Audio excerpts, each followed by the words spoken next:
안녕하세요. 지식교양 채널 언어의 정원입니다. 자, 오늘은 저번 영상에 이어서 자소서 1번의 마지막 영역 끝부분 이 마무리를 어떻게 써야 하는지에 대해서 알아봅시다. 저번 자소서 작성법 영상에서는 자소서 1번의 중반부를 쓰는 법에 대해서 말씀을 드렸죠.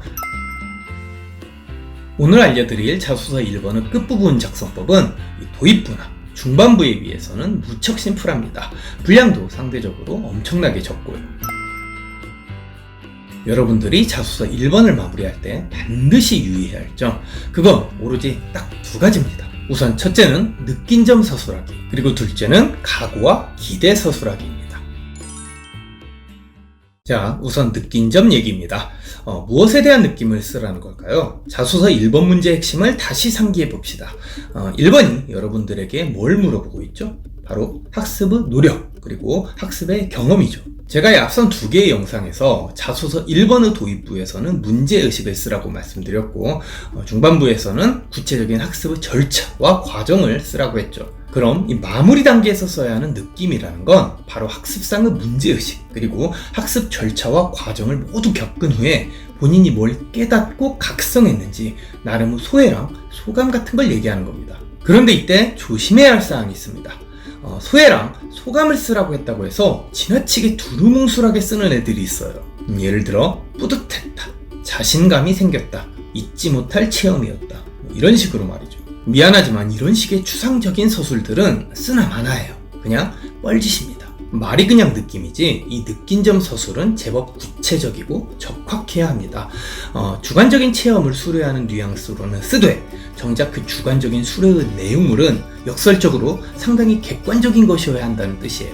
예를 들어 이렇게 쓰는 거죠. 탐구 자료를 조사할 땐 최대한 다양하고도 입체적인 시각을 취해야만 편향된 결론을 도출하지 않는다는 점을 알았습니다. 가치 중립적이라고 생각했던 과학기술이라는 것도 사실은 당대를 사는 사람들의 사고방식이 반영된 가치 편향적인 산물일 수 있음을 깨달았습니다. 뻔하거나 당연해 보이는 사안들도 의문을 갖고 문제 제기를 할 땐 그 안에서 모순이나 부조리들을 찾을 수 있다는 점을 배웠습니다. 예문들을 보니까 감이 좀 옵니까?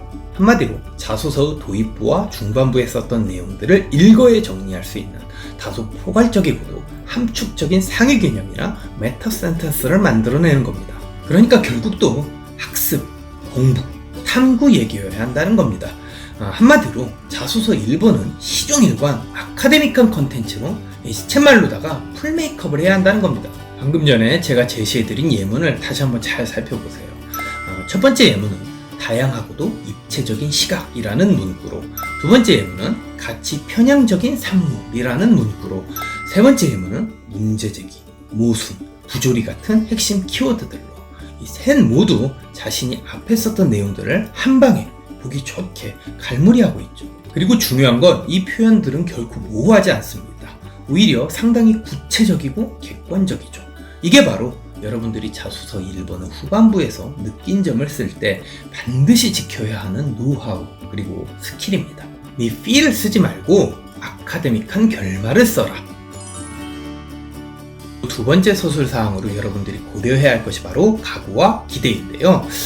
사실 이 각오와 기대는 적어도 자소서 1번에서는 쓰면 좋고 안 쓴다 해도 크게 흠이 되는 사항은 아닙니다. 만약 본인이 느낀 점까지는 썼는데 이제 더 이상 쓸 자리가 없다, 분량을 다 채웠다, 그럴 땐 이 각오와 기대를 과감히 생략해도 크게 문제가 되진 않습니다.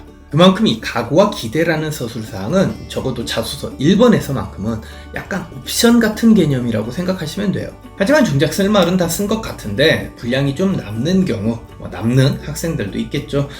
그러한 경우 학생들을 위해서 이 각오와 기대를 쓰는 방법에 대하여 간단히 알려드리겠습니다. 사실 대단한 내용을 써야 하는 건 아닙니다.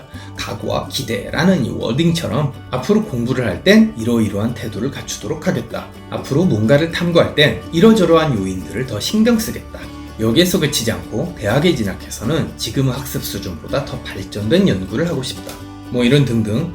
이처럼 대학에 진학한 뒤 어떤 학습 노력과 경험을 하고픈지 간략히 서술하는 거예요.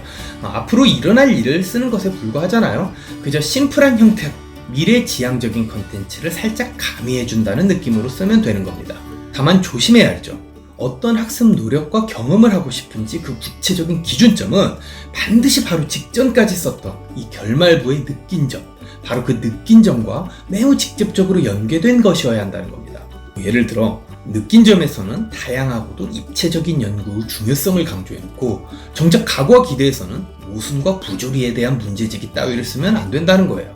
만약 느낀 점에서 다양하고도 입체적인 연구의 중요성을 말했다면 이 각오와 기대 부분에서도 다양하고도 입체적인 연구를 대학에서도 하고 싶습니다 라는 식으로 써야 한다는 의미예요. 자소서 전체적으로 이 논리적인 일관성, 통일성을 지키라는 얘기입니다.